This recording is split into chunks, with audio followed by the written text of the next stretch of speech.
यहाँ पर आपका मेगा रिवीजन चल रहा है, जिसमें हम लोग बिजनेस मैथमेटिक्स का पेपर देखेंगे। ठीक है, और ये आपका सेक्शन ए के क्वेश्चन पहले करेंगे आप। मल्टीपल चॉइस क्वेश्चंस हैं, 1 मार्क के क्वेश्चन हैं। सबसे पहले आप फर्स्ट क्वेश्चन को देखो। यहाँ पर आपको सेट मैट्रिक्स ए दिया गया है और a plus a dash is equal to i ये भी गिवन है। Then the value of alpha, alpha की वैल्यू आपसे पूछ रहा है। बात आप ध्यान दें, मैट्रिक्स ए गिवन है तो बेटा आप ए डैश लिख सकते हो। ए डैश क्या लिखोगे, कैसे लिखोगे? बहुत ही सिंपल है। फर्स्ट रो का जो मैट्रिक्स है, मैट्रिक्स के अंदर देखो फर्स्ट रो, उसको फर्स्ट कॉलम में लिखो, cos alpha minus sin alpha, ऐसे लिखो। और जो सेकंड रो है उसे सेकंड कॉलम पर रखो, साइन अल्फ़ा कास अल्फ़ा। इस तरीके से ए से ए डैश मिल जाता है। ठीक, ये आपका मैट्रिक्स ए है, ये आपका मैट्रिक्स ए डैश है। क्वेश्चन में गिवन है कि a plus a dash is equal to i है। बेटा जी तुम आई को लिखते हो, ये भी मैट्रिक्स है, इसको 1 0 0 1 ऐसे लिखते हो। ठीक है, तो ए मैट्रिक्स देखो यहाँ पर हमने यहाँ पर रखा है, और फिर उसके बाद प्लस है तो प्लस रखा है, फिर ए डैश को यहाँ रखा है। ठीक है, इन दोनों का सम आई की इक्वल है, आई आपका ये है। अब मैट्रिक्स आप ऐड कर सकते हैं, सेम आर्डर के हैं 2 बाई 2 के, तो करेस्पॉन्डिंग एलिमेंट आपके ऐड हो जाते हैं। Cos alpha plus cos alpha 2 cos alpha, minus sin alpha plus sin alpha 0 add होकर। ठीक है, ऐसे यहाँ साइन अल्फ़ा और ये sin alpha minus sin alpha दोनों ऐड होंगे, ये भी 0। Okay, cos alpha plus cos alpha 2 cos alpha, corresponding element add हो जाते हैं ऑर्डर सेम होने पर। राइट हैंड साइड आपका आइडेंटिटी मैट्रिक्स है, उसको आप ऐसे लिख लेंगे, since matrices are equal the corresponding elements are equal. Okay, तुम देख रहे हो यहाँ 0, यहाँ भी 0 है। ठीक है, यहाँ 0 है, यहाँ भी 0 है। इसका मतलब ये जो 2 कास अल्फ़ा है ये 1 के बराबर है। ठीक है, करस्पॉन्डिंग एलिमेंट इक्वल करा देते हैं आप। ठीक है, तो 2 cos alpha is equal to 1। ठीक, अब यहाँ से cos alpha is equal to 1/2 आ गया। अब आप सोचो अल्फ़ा का कौन सा एंगल है जिसका कास लेने पर 1/2 आता है, तो आपके माइंड में आएगा π/3। इस तरीके से आपका यहाँ पर देखो बी ऑप्शन सही है। ठीक है, ये तो फर्स्ट क्वेश्चन हो गया। सेकंड क्वेश्चन पे आते हैं। सेकंड क्वेश्चन में बेटा जी आपको डेरिवेटिव पूछा है, किसके इक्वल होगा। What is the value of d d x of a power x upon e की पावर एक्स। ठीक है, तो इसमें आप कोसेंट रूल लगाएंगे। कोसेंट रूल के अकॉर्डिंग डिनोमिनेटर जो आपका ई की पावर एक्स है वह होल स्क्वायर में हो जाता है। ठीक है, अब फिर डिनोमिनेटर को एज इट इज़ पहले लिख लेते हैं। अब ए पावर एक्स का डेरिवेटिव क्या होता है उसको लिखेंगे आप। आपको याद है ए पावर एक्स लॉग ए होता है। ठीक है, अब फार्मूले से एक माइनस आएगा, इस बार न्यूमरेटर एज इट इज़ लिखा जाएगा और डिनोमिनेटर डेरिवेटिव आप लिख लोगे। आपको डेरिवेटिव याद है, ई पावर एक्स का ई पावर एक्स ही होता है। अब देखो यही बात यहाँ लिखी गई है। ठीक है, अब इस यहाँ से देखो ई की पावर एक्स ए की पावर एक्स न्यूमरेटर में 2 टर्म है, दोनों टर्म में प्रेजेंट है, तो कॉमन कर लो आप। तो कॉमन कर लोगे तो ऐसे लिखा जाएगा। अब इसके बाद देखो ई की पावर एक्स से ए की पावर एक्स कैंसिल हो जाएगा और फिर इस तरीके से आपका ये बन जाएगा। तो किस ऑप्शन में है, तो आप कहोगे ये ऑप्शन सी में है। ठीक है, ये आपका ऑप्शन सी में है। Next question, question number 3।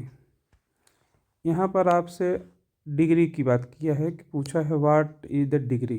ठीक है, what is the degree of differential equation. तो इस डिफरेंशियल इक्वेशन में हाईएस्ट डेरिवेटिव कितना है उसको देखो, यानी कि ऑर्डर देखो। तो ऑर्डर कितना है बेटा जी, वाई ट्रिपल डैश 3 है ना, तो ऑर्डर 3 है। तो इसी का पावर आपको देखना है, तो इसका पावर कितना है 2 है, तो यही आंसर हो गया। ठीक है 2, तो क्वेश्चन नंबर 3 का आंसर आ गया 2, डिग्री 2। ओके, नेक्स्ट क्वेश्चन पर आते हैं, क्वेश्चन नंबर 4। अब आप बताओ 2 पावर x का इंटीग्रल क्या होता है।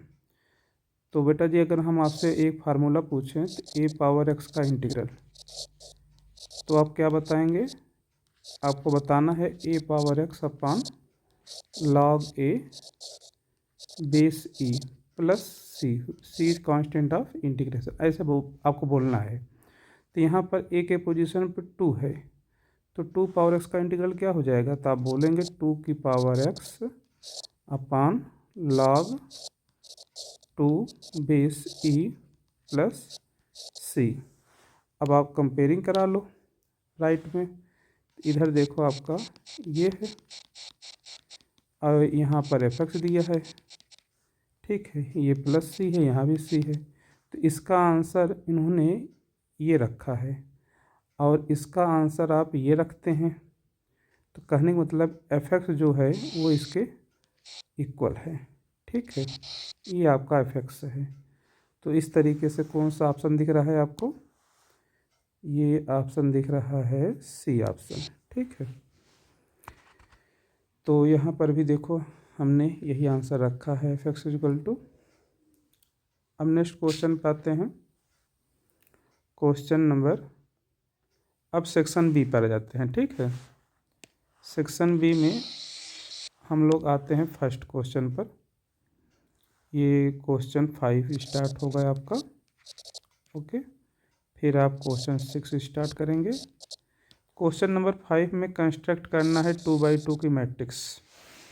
ठीक है, 2x2 की मैट्रिक्स जो होगी वो इस तरीके से होता है, ए equal to A11 A12 A13, माफ़ कीजिए अब सेकंड रो स्टार्ट हो गया है, तो अब ये आप लिखेंगे A21 A21 A22। ठीक है, अब यहाँ पर ये आपका जनरल एलिमेंट है। इसी जनरल एलिमेंट में आप i की वैल्यू पहले 1 रखेंगे, फिर j की वैल्यू 1 रखेंगे, दोनों साथ में रखेंगे, i की वैल्यू 1 j की वैल्यू 1, तो तुम्हें A11 मिल जाएगा। ठीक है, A11 मिलेगा। कैसे मिलेगा वो हम यहाँ आपको दिखाते हैं। ठीक है, ये देखो ये आपका है Aij जनरल एलिमेंट, i की वैल्यू 1 j की वैल्यू 1 रखी गई इसमें। ठीक है, तो इस तरीके से आपका बन जाएगा। तो क्या आंसर आएगा, 2 आंसर आएगा। ओके, i के पोजीशन पर 1 j के पोजीशन पर 1 + 1 + 2 हो जाएगा, +2 का होल स्क्वायर 4/2 = 2। ठीक, ये तो A11 की वैल्यू आ गई। अब आप A12 की वैल्यू निकालेंगे, इसके पोजीशन पर 1 रखेंगे और j के पोजीशन पर 2 रखेंगे, तो A12 आपको मिल जाएगा 9/2। ठीक है, ऐसे ही A21 सिमिलरली आप फाइंड कर लेंगे और फिर लास्ट में A22 फाइंड कर लेंगे, 8 आ जाएगा। आप ये सारे आंसर मैट्रिक्स के अंदर रखेंगे, रिक्वायर्ड मैट्रिक्स आपको मिल जाएगी। ओके, अब हम लोग नेक्स्ट क्वेश्चन पे चलते हैं। Question number 6। Question number 6 matrix A given है। तो आप जानते हैं किसी भी मैट्रिक्स में किसी स्केलर से मल्टीप्लाई कराते हैं तो मैट्रिक्स के अंदर जितने एलिमेंट हैं सबसे मल्टीप्लाई हो जाता है। तो आप इसमें पहले 2 से मल्टीप्लाई कराएंगे, 2 से, तो यहाँ भी 2 से इसमें भी ये 2 अंदर जाएगा, ठीक है। जब इधर 2 से मल्टीप्लाई कराएंगे तो इधर भी कराएंगे, तो इधर आपके मैट्रिक्स के अंदर जितने एलिमेंट है सबसे मल्टीप्लाई होगा। तो ये आपका 2 हो जाएगा, ये 4 हो जाएगा, ये 8 हो जाएगा, ये 4 हो जाएगा, ठीक है। तो इस तरीके से आपका हो जाएगा। ये मैट्रिक्स ए गिवन है, तो 2 से मल्टीप्लाई कराएंगे तो 2a हो जाएगा। इधर आप जब कराएंगे तो इसके अंदर मल्टीप्लाई हो जाएगा, ठीक, सभी एलिमेंट के साथ। अब आपको लेफ्ट हैंड साइड के अकॉर्डिंग आपको काम करना है। लेफ्ट हैंड साइड क्या कह रहा है, आपको ये दिखाना है कि डिटर्मिनेंट ऑफ 2a, ये लेफ्ट हैंड साइड है, तो लेफ्ट हैंड साइड के अकॉर्डिंग आप काम करेंगे, ठीक है। तो लेफ्ट हैंड साइड के अकॉर्डिंग अब देखो LHS डिटर्मिनेंट ऑफ 2a, कहने मतलब इसका डिटर्मिनेंट लेंगे। तो डिटर्मिनेंट सदैव मैट्रिक्स का ही लिया जाता है, ठीक है। ऐसा नहीं है कि आप सभी का डिटर्मिनेंट ले सकते हैं, ओनली के मैट्रिक्स का, वो भी स्क्वायर मैट्रिक्स का, ओके। क्वेश्चन में कभी कभी ऑब्जेक्टिव क्वेश्चन में ये भी पूछ लिया जाता है कि जो आप डिटर्मिनेंट आप इवेलुएट करते हैं किस मैट्रिक्स का करते हैं, तो आपका आंसर आएगा ओनली स्क्वायर मैट्रिक्स, ओके। तो ये आपका स्क्वायर मैट्रिक्स है, तो आप डिटर्मिनेंट ले सकते हैं। तो इसका डिटर्मिनेंट आपका ये आ गया, और जब इसका आप डिटर्मिनेंट लेंगे तो आप ये बॉक्स हटा देंगे, ये आप ऐसे 2 वर्टिकल लाइन बनाएंगे, ठीक। आप कैसे इवेल्यूएट करते हैं, इसका मल्टीप्लाई करा लेते हैं तो 8 आ जाता है, फिर एक माइनस लगाते हैं फार्मूले से, इसका मल्टीप्लाई कराते हैं 32 आता है, फाइनल आंसर -24। RHS अब फाइंड करेंगे। RHS में आपको दिया गया है 4 टाइम्स डिटर्मिनेंट ए, तो ये आपका ए है, इसका डिटर्मिनेंट ले लेंगे, तो इधर भी लेंगे तो ऐसे रखेंगे, ठीक है। अब इसका आंसर आपका आ जाएगा 1 × 2 2 हो जाएगा, -4 × 2 8 हो जाएगा, ठीक है। 2 - 8 आपका -6, 4 से मल्टीप्लाई होकर -24। तो तुम देख रहे हो लेफ्ट हैंड साइड भी -24, राइट हैंड साइड भी 24, ठीक है। ये RHS की वैल्यू कितनी आई, -24, और ये LHS के बराबर है, ओके। नेक्स्ट क्वेश्चन पे आते हैं, क्वेश्चन नंबर 7। ये आपका है डिफरेंशियल इक्वेशन, ठीक है। इंटीग्रेटिंग फैक्टर फाइंड करना है। तो इंटीग्रेटिंग फैक्टर फाइंड करने के लिए जो भी डिफरेंशियल इक्वेशन आपको दिया जाता है उसको आप देखते हो क्या वो स्टैंडर्ड फॉर्म में है। आप कहोगे स्टैंडर्ड फॉर्म में कैसे पहचानेंगे, तो बेटा जी dx/dy के साथ में 1 आना चाहिए, यानी इसका कोफिशिएंट 1 होना चाहिए, बट यहाँ पर 1 नहीं है क्या, आप बताओगे 1 - y² है, कोई बात नहीं, इसको हटाओ यहाँ से। कैसे हटेगा, डिवाइड करा दो, पूरे इक्वेशन को डिवाइड करा दो, लेफ्ट में भी राइट में भी हट जाएगा, ठीक है। तुम देखो जब तुम डिवाइड कराओगे तो इस तरीके से बन जाएगा, ठीक है। अब ये स्टैंडर्ड फॉर्म में है, क्यों है, क्योंकि तुम देखो dx/dy के साथ में कोफिशिएंट 1 है। अच्छा, अब देखो x का कोफिशिएंट क्या है, तो वो आपका देखो ये है, जिसे हम लोग p बुलाते हैं। राइट हैंड साइड में जो होता है वो हमारा q होता है। इस डिफरेंस यहाँ पर हमें राइट से कोई मतलब नहीं है, क्योंकि सॉल्यूशन नहीं फाइंड करना है। यदि सॉल्यूशन फाइंड करना होता तो हम इस पर विचार करते। हमें इंटीग्रेटिंग फैक्टर फाइंड करना है, इंटीग्रेटिंग फैक्टर के लिए मुझे p की ज़रूरत है, तो p पर विचार करेंगे, ठीक है। तो ये जो p है ये किसका फंक्शन है, ये y का फंक्शन है। q भी y का ही फंक्शन होता है, या तो दो कांस्टेंट होता है या तो y का फंक्शन होता है, ठीक है। यहाँ पर x डिपेंडेंट है, y इंडिपेंडेंट है। तो p के साथ x के साथ में जो है वो p है और p y का फंक्शन है, इसलिए p को हम इंटीग्रेट करेंगे y के रिस्पेक्ट में। ठीक है, ये आपका फार्मूला है इंटीग्रेटिंग फैक्टर का। ठीक है, क्या है फार्मूला? e की power integral of p dy। ठीक है, p जिसका फंक्शन होता है उसी के रिस्पेक्ट में इंटीग्रेट होता है। ठीक, p y का फंक्शन है, इसलिए y के रिस्पेक्ट में डिफरेंशिएट इंटीग्रेट हो रहा है। ओके, अब p को कैसे इंटीग्रेट करोगे उस पर विचार करो। ध्यान दो, ये डिनोमिनेटर को तुम डिफरेंशिएट करो तो -2y पाते हो। न्यूमरेटर में तो -2y नहीं है, केवल y है। कोई बात नहीं है, आप इसमें -2 से मल्टीप्लाई करा लो और बाहर डिवाइड करा लो, ऐसे कर लिख लो, कोई फर्क नहीं पड़ेगा। ठीक है, तो वही काम हमने यहाँ पर किया है बेटा जी। ऐसा क्यों कर दिया? अब आपका काम आसान हो गया। तुम देख रहे हो न्यूमरेटर जो है -2y है और डिनोमिनेटर 1 - y² है। डिनोमिनेटर का डेरिवेटिव न्यूमरेटर में प्रेजेंट है, तो आंसर तुरंत लिखा जा सकता है। Log mod denominator, log mod denominator, denominator 1 - y² है, लॉग मॉड डिनोमिनेटर तुरंत लिख सकते हो। -1/2 कांस्टेंट है, एज इट इज साथ में आता है।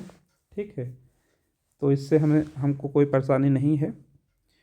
इसका इंटीग्रल आप तुरंत लिख लिए। कैसे लिखा? Log mod denominator.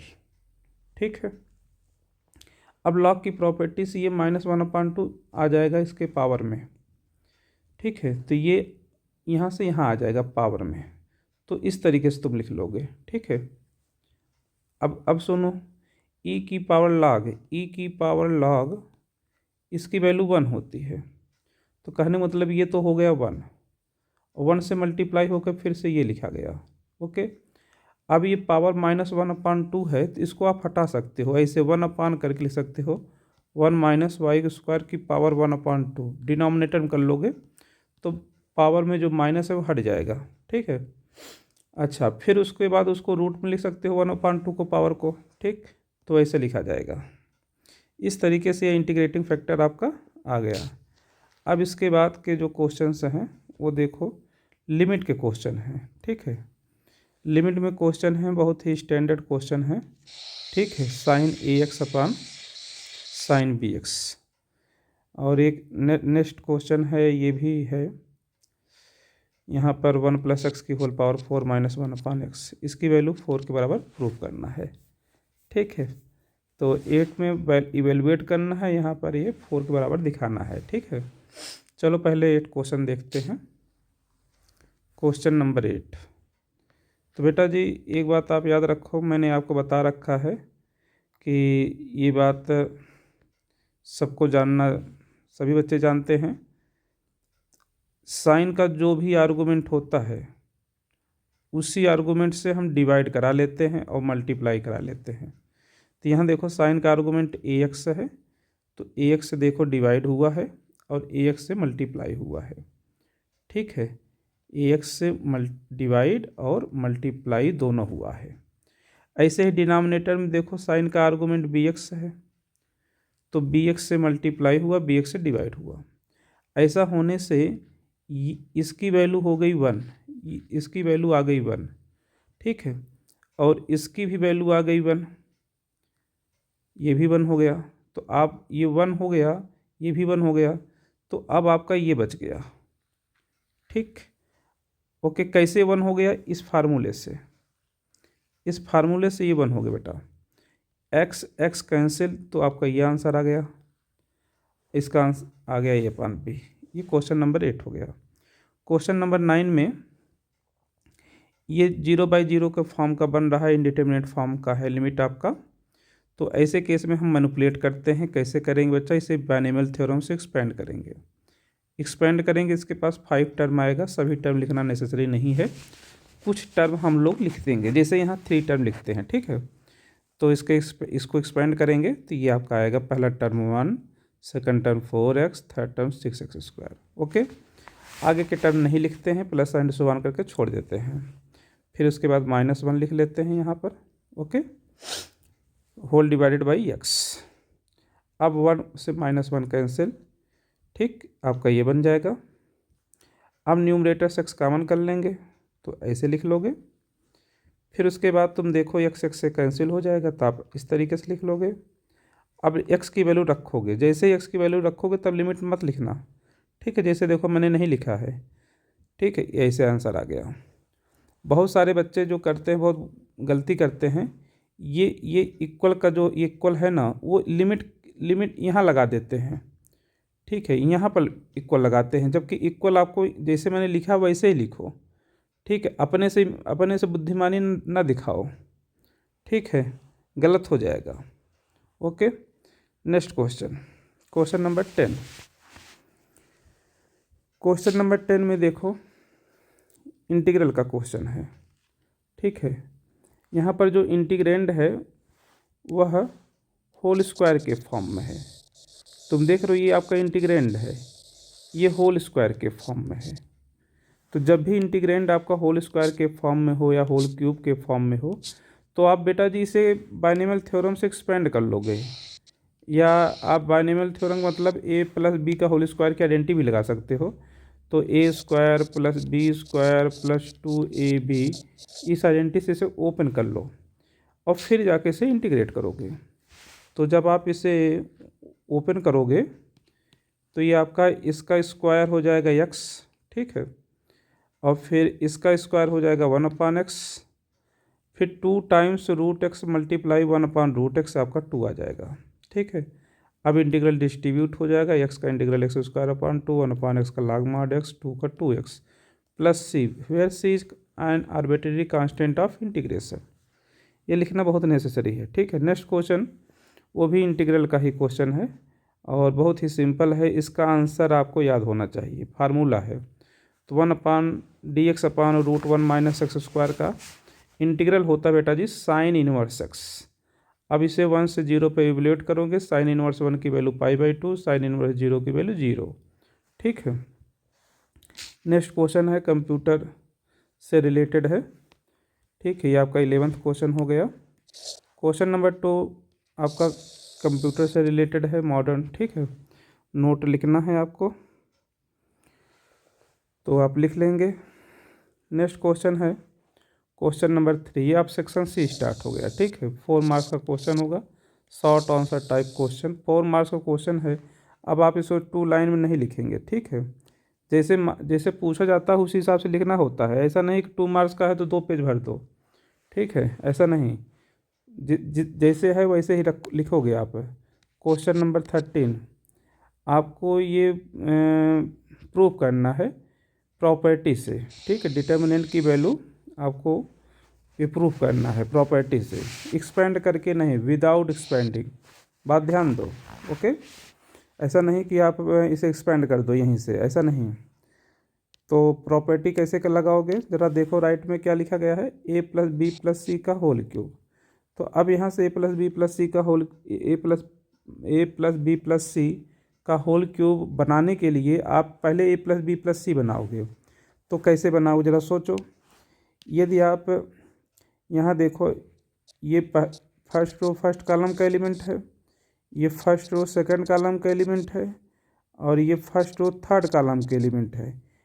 यदि आप इनको आपस में ऐड करोगे तो क्या a + b + c पाओगे? तो आप कहोगे नहीं, क्या मिलेगा ऐड करने पर? तो 2a 4a a 5a, ये बनेगा 5a - b - c, ये बनेगा। जबकि हमको क्या चाहिए, a + b + c चाहिए। तो ठीक है, तो नहीं काम हुआ, कोई बात नहीं है। ये तो हमने ऐसे देखा, कॉलम से देखा, अब रो से देखते हैं, ठीक है। ये देखो, first row first column, second row first column, third row first column. अब यदि इनको आपस में ऐड कराओ तो क्या a + b + c बनेगा? तो आप कहोगे हाँ बन जाएगा, ठीक है, ये आपका बन जाएगा a + b + c, ऐड करने बन जाएगा। बहुत अच्छी बात है, बन गया। तो अब ये देखो, क्या ये भी बनता है, इनको आपस में ऐड करने में बनता है? तो आप कहोगे हाँ ये भी बन जाएगा। अच्छा, अब इसके बाद इसको ऐड करो, इनको आपस में ऐड करो, क्या बन जाएगा a + b + c? तो आप कहोगे हाँ बन जाएगा। तो इसका मतलब अब आपका काम बन गया, ठीक है। कैसे बना? आपने R1 R2 R3 तीनों को आपस में मिला दिया, ऐड कर दिया, ठीक है। तो फर्स्ट रो में A प्लस बी प्लस सी बन गया, ठीक है। तो आपने R1 में चेंजिंग किया, कैसे चेंजिंग किया, R3 को R2 में ऐड किया, R2 को R1 में ऐड कर दिया, जो दोनों मिल के आए उसको R1 में ऐड हो गया। जिसमें ऐड होता है वही चेंज होता है, ध्यान देना इस बात को। तो आपका R1 में ऐड हुआ है फाइनली, तो A plus b plus c R1 में आएगा, ठीक है। तो R1 आपका चेंज होगा, R2 जैसे यहाँ पर है R3, ठीक वैसे यहाँ पर भी रहेगा, no changing, only R1 change, ठीक। अब देखो ये प्रॉपर्टी लग गई, ये P6 प्रॉपर्टी है, ठीक है। अच्छा, अब हम लोग यहाँ से फर्स्ट रो से A plus b plus c common कर सकते हैं, ये भी प्रॉपर्टी है, आप कॉमन कर सकते हैं। कॉमन कर लेंगे तो पहले रो पे 1 1 1 आ जाएगा, ठीक है। अब हम लोग करते क्या है बच्चा कि ये 1 है फर्स्ट रो सेकंड कॉलम पर 1 है, फर्स्ट रो थर्ड कॉलम पर 1 है, इन दोनों को 0 बनाया जाएगा, ठीक है। किसकी हेल्प से, फर्स्ट रो फर्स्ट कॉलम की हेल्प से, इस 1 की हेल्प से 0 बनाएंगे, आप इसकी हेल्प से 0 बनाएंगे, ठीक है। अब कैसे बनाएंगे उसको सुनो, आप इसमें -1 से मल्टीप्लाई कराओ, मल्टीप्लाई, ठीक है। मल्टीप्लाई कराने के बाद आप ऐड कर दो इसमें। अब -1 से मल्टीप्लाई कराओगे तो -1, ये -1 बन जाएगा। अब फिर +1 इसको ऐड करोगे तो कितना बनेगा, 0 बन जाएगा। तो ये आपका हो गया 0। अब बात समझो, -1 को में -1 से मल्टीप्लाई किया तो ये -1 हुआ। अब इसको किसके साथ ऐड कर रहे हो, आप इसमें ऐड कर रहे हो, जिसमें ऐड होगा वही चेंज होगा, यानी यही चेंज होगा, ठीक है, यही चेंज होगा, ओके। अच्छा, अब ऐसा नहीं केवल आप -1 से मल्टीप्लाई कराएंगे तो केवल इसी में होगा ना, ये पूरे में होगा, पूरे के साथ -1 से मल्टीप्लाई होगा। तो अभी तो हमने यहाँ पर इससे कराया, अब इससे कराओ, -2b, ये -2b हो जाएगा। अब इसको इसमें ऐड कराओ तो ये बन जाएगा, ठीक है। अच्छा, अब फिर -1 का इसमें मल्टीप्लाई करोगे तो -2c होगा, फिर ये ऐड कराओ इसके साथ तो ये फिर से 0 बन जाएगा, तो ये 0 बन गया। इस तरीके से आपका कॉलम 2 चेंज हुआ। क्यों, क्योंकि -1 से मल्टीप्लाई कराने के बाद जब आपने इसमें -1 से मल्टीप्लाई किया, इसको आपने कॉलम 2 में ऐड किया, मैंने बताया जिसमें ऐड करोगे वही चेंज होगा, ठीक है। तो कॉलम 2 चेंज हो गया, ओके। तो इस बात को मैंने यहाँ लिखा है, ठीक है, यहाँ देखो यहाँ पर लिखा है, ठीक। कैसे लिखा है, C1 में -1 से मल्टीप्लाई किया, फिर C2 में ऐड किया, C2 चेंज, ओके। सिमिलरली अब हम लोग कॉलम 3 को चेंज करेंगे, ठीक है। उद्देश्य ये है हमारा इस 1 को 0 बनाया जाए।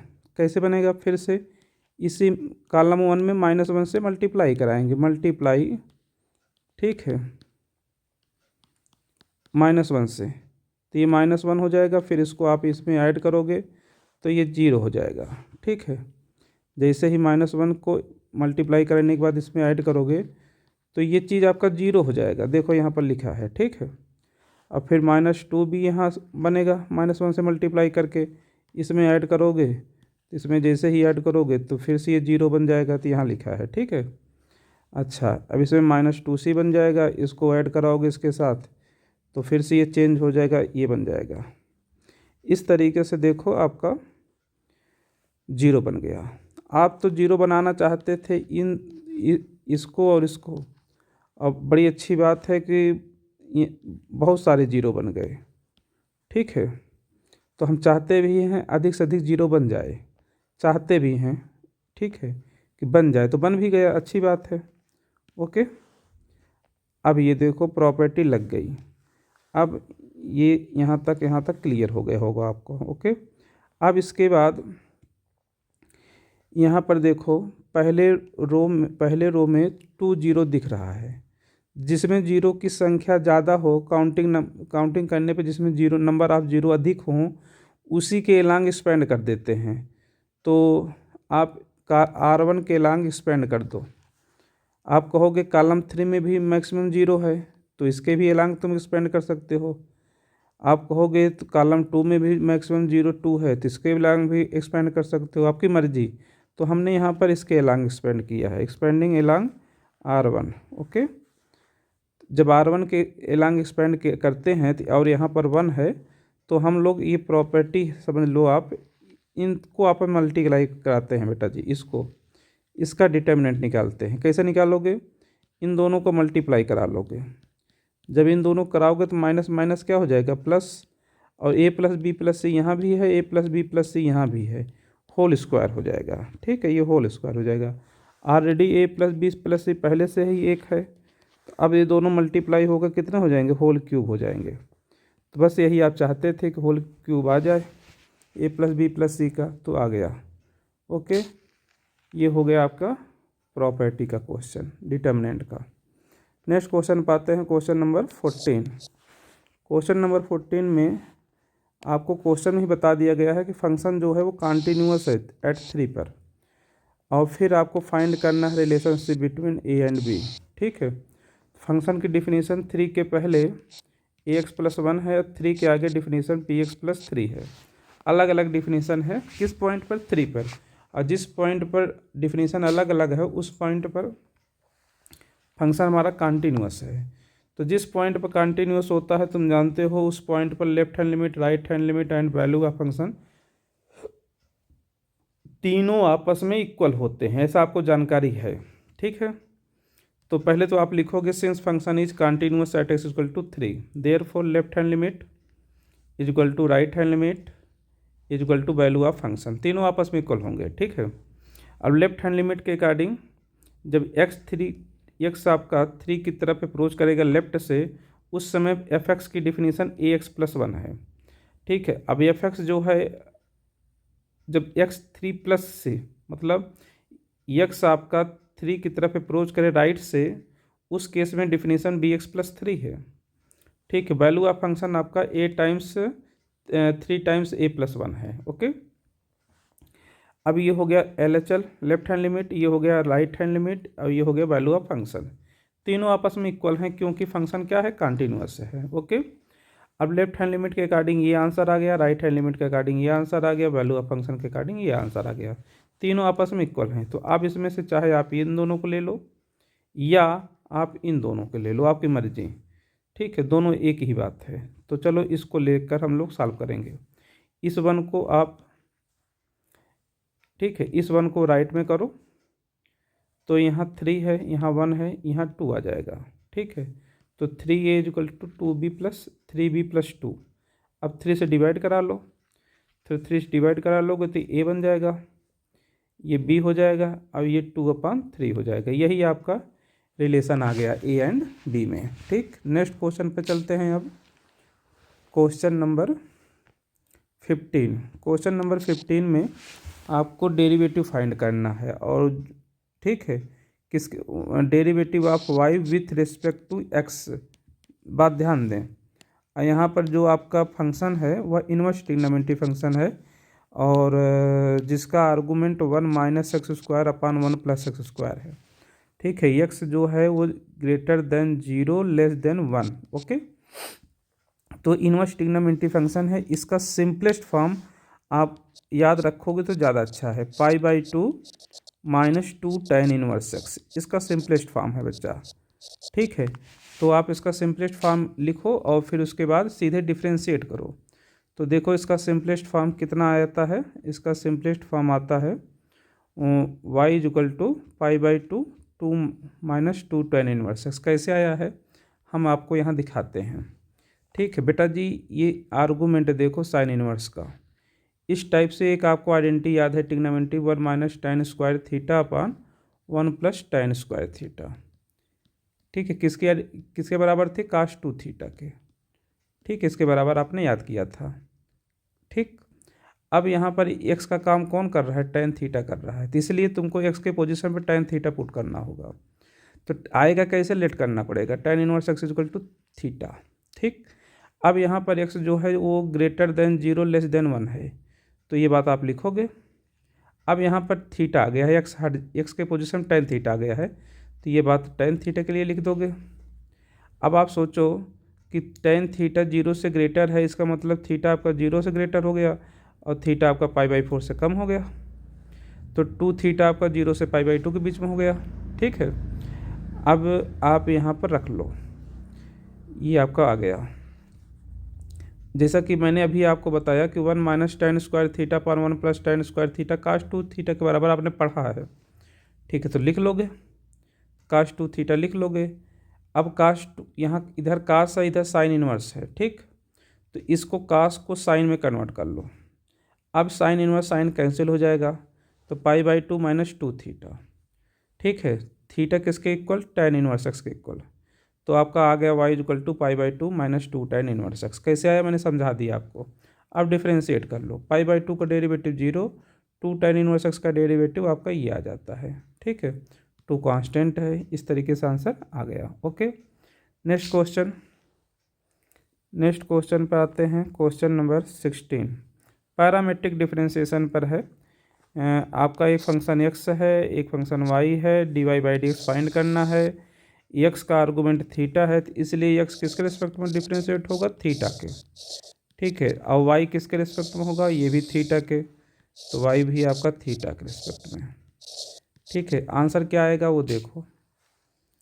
जब आप डिफ्रेंशिएट करोगे तो dx/d था आपका ये आ जाएगा डिफ्रेंशिएट करने पर, और dy/d थीटा आपका यह आंसर आएगा। फार्मूला क्या है, ये फार्मूला आपको याद रखना है। ठीक है, फार्मूले में रखिए रिजल्ट दोनों, आप आंसर आ जाता है। ठीक, नेक्स्ट क्वेश्चन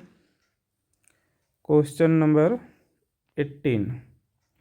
क्वेश्चन नंबर 17 में आपको d2y/dx2 फाइंड करना है बेटा जी, इन टर्म्स ऑफ y। ध्यान देना, तो आप कैसे करोगे, पहले तो समझो d2y/dx2 का क्या मतलब है। ठीक है, तो पहले समझो, तब उसके बाद आगे काम करते हैं।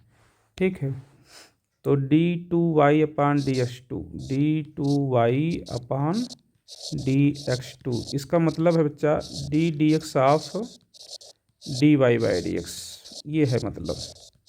ठीक है, तो कहने मतलब d2y/dx2 फाइंड करने के लिए ये फाइंड करने के लिए आपको पहले dy/dx फाइंड करना होगा। ठीक है, dy/dx फाइंड हो जाएगा, तब आप उसे ddx के, फिर आप उसे x के रिस्पेक्ट डिफरेंशिएट करोगे। ठीक है, अब dy/dx कैसे निकलेगा उसको सुनो। आपको ये y equal to cos inverse x दिया गया है, तो इसे आप लिख सकते हो x equal to cos y। ठीक, अब यहाँ से डिफरेंशिएट कर लोगे x को y के रिस्पेक्ट में, तो dx/dy कास y का हो जाएगा आपका माइनस साइन y। ठीक है, अब इसे रेसिप्रोकल कर लोगे तो dy/dx आपका आ जाएगा माइनस कोसेक y। ठीक, ये आपका dy/dx आ गया है। अब इसे x के रिस्पेक्ट में डिफरेंशिएट करोगे। ठीक है, अब आप इसे x के रिस्पेक्ट में डिफरेंशिएट करोगे, तो ये देखो आपका x के रिस्पेक्ट में डिफरेंशिएट करोगे तो कोसेक y का डेरिवेटिव y के रिस्पेक्ट में आपका आ जाएगा, इंटू dy/dx चैन रूल लगा दोगे, तो cosec y cot y minus cot cosec y multiply करा लो, minus cosec square y cot y, ये फाइनल आंसर है। ओके, नेक्स्ट क्वेश्चन जो है वो आपका फार्मूला ही है, फार्मूला प्रूव करने के लिए आ गया है क्वेश्चन नंबर 18 में। ठीक है, तो यहाँ पर रूट के अंदर x² माइनस a² है। आप याद रखें, जब भी रूट के अंदर x² माइनस a² रहे तो आपको x के पोजीशन पर a सेक थीटा पुट करना है। ठीक है, जब आप ये पुट करेंगे तो आपका प्रूफ हो जाएगा। ठीक है, ये देखो आपको हम दिखा रहे हैं, तो ये हमारा है इंटीग्रल, x के पोजीशन क्या पुट करना है, a सेक थीटा, तो dx आपका बन जाएगा a sec theta tan theta d theta. आप यहाँ रखेंगे dx के पोजीशन पर a sec theta tan theta d theta, और x के पोजीशन पर रखेंगे a सेक स्क्वायर थीटा। थोड़ा सा सिंप्लीफाई करेंगे तो आपका सेक थीटा बन जाएगा, और सेक थीटा का आंसर होता है log mod sec theta plus tan theta plus c1 constant of integration. Okay, अब इस थीटा को x के रूप में कन्वर्ट कर लेंगे वापस से, तो आपका राइट हैंड साइड आ जाता है। ओके, नेक्स्ट क्वेश्चन पे आते हैं। क्वेश्चन नंबर 19 जो है यह आपका बाइनोमियल थ्योरम बाई पार्ट्स पर है। e की पावर x इंटीग्रेंड के साथ e की पावर x है। जब भी e की पावर x साथ में रहे तो समझ लेना ये स्पेशल टाइप का है बेटा। स्पेशल कैसे है उसको सुनो। जब भी ऐसा रहे तो e की पावर x के साथ में जो फंक्शन रहे उसे हम लोग F x plus F dash x के फॉर्म में लिखते हैं, ऐसे लिखते हैं। ठीक है, ऐसे लिखते हैं। जब ऐसे लिख लेंगे तो हमारा आंसर आ जाएगा e की पावर एफ एक्स प्लस सी, ये आंसर आ जाएगा। तो पहले तो आप इसको इस फॉर्म में लिखो, तब उसके बाद आंसर दोगे। ठीक है, अब लिखोगे कैसे उसको सुनो। ये एक्स स्क्वायर प्लस वन है, इसको आप ऐसे लिख सकते हो। ठीक है, अच्छा फिर उसके बाद आप अलग अलग करके लिखोगे तो यह लिखा जाएगा, और फिर इसको आप ऐसे करके लिखोगे तो ये लिखा जाएगा।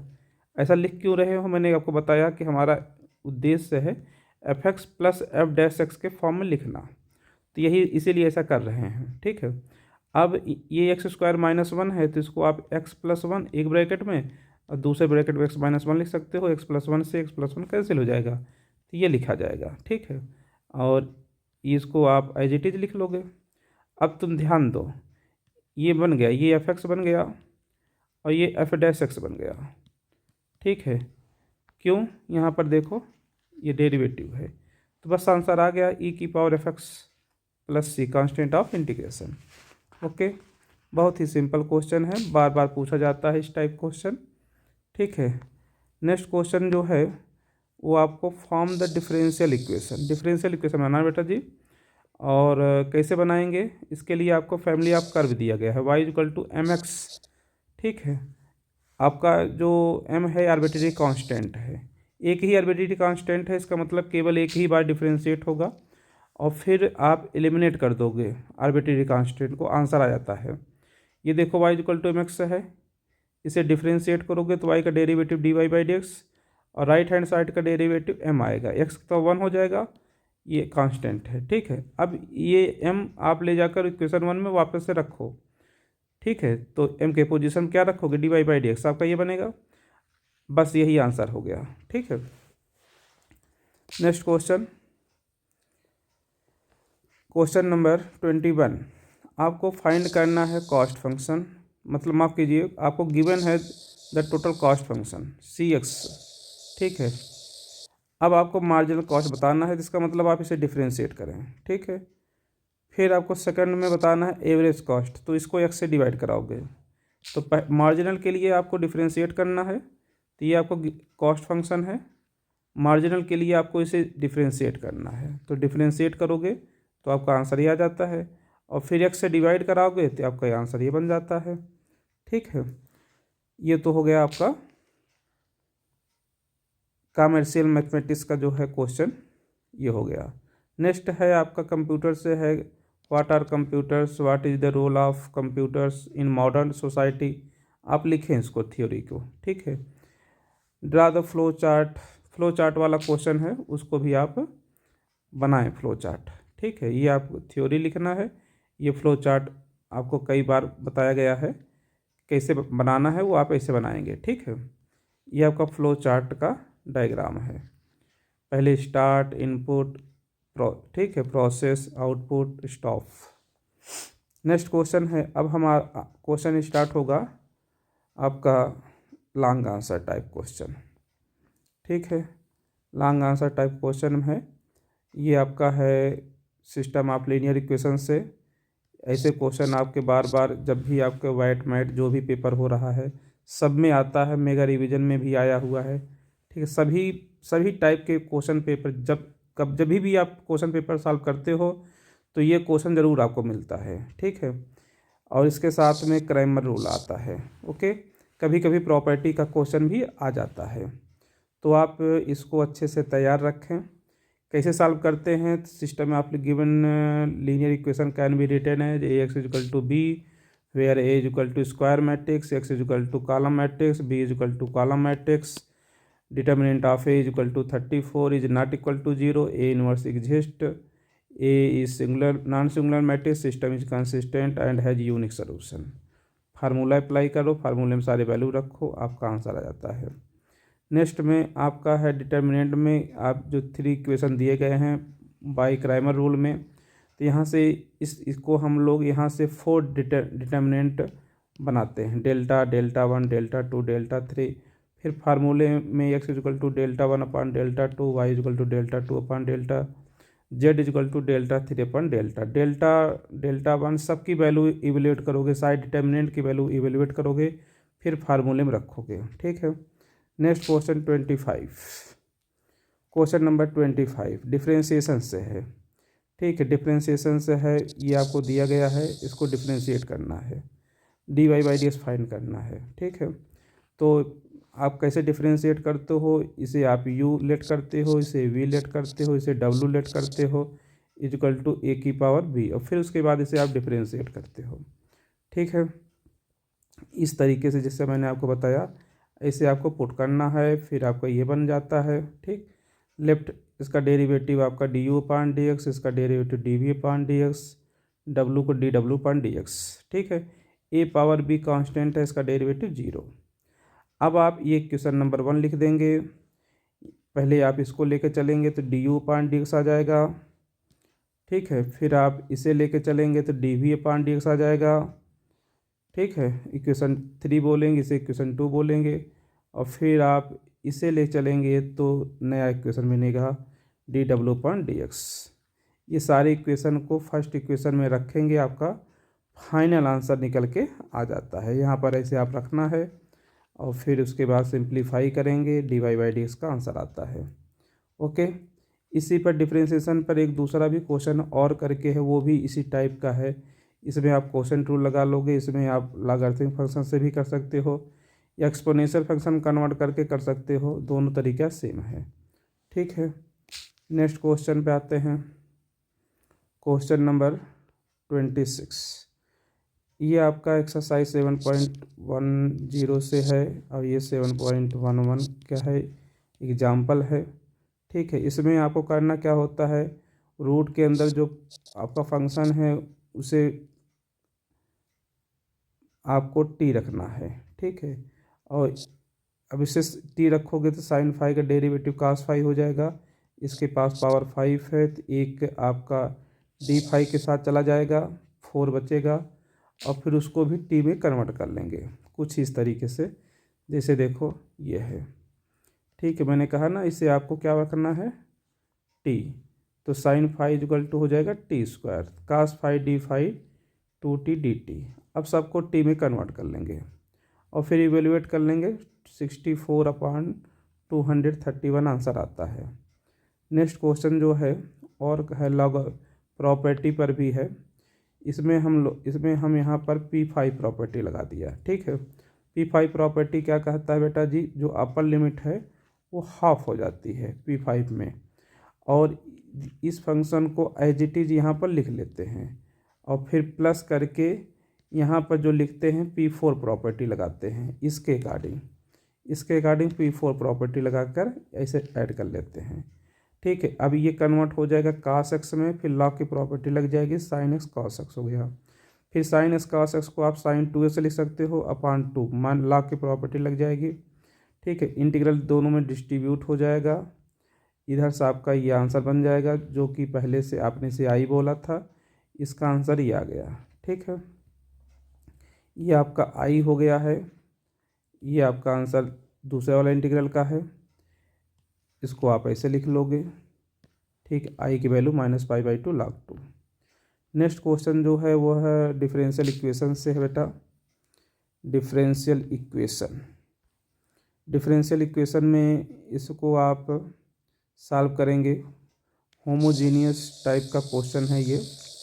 ठीक है, और आपको प्रूफ नहीं करना है कि होमोजीनियस है, केवल सॉल्व करना है, जनरल सॉल्यूशन फाइंड करना है। तो ठीक है, कैसे सॉल्व करते हैं, आप इसे y के पोजीशन पर आप पहले तो आप स्टैंडर्ड फॉर्म में लिख लो, ऐसे लिखा जाएगा, d y by d equal to f of x y के फॉर्म में ऐसे लिखा जाता है। अब फिर इसके बाद y की value v x, d y by d x की value v plus x d v upon d x आप रखते हैं। रखने के बाद इसे सिंप्लीफाई करेंगे, इंटीग्रेट करेंगे, फिर ठीक है लास्ट में रिप्लेस करा देंगे v को y बाई एक्स से, और इस तरीके से जनरल सोल्यूशन आ जाता है।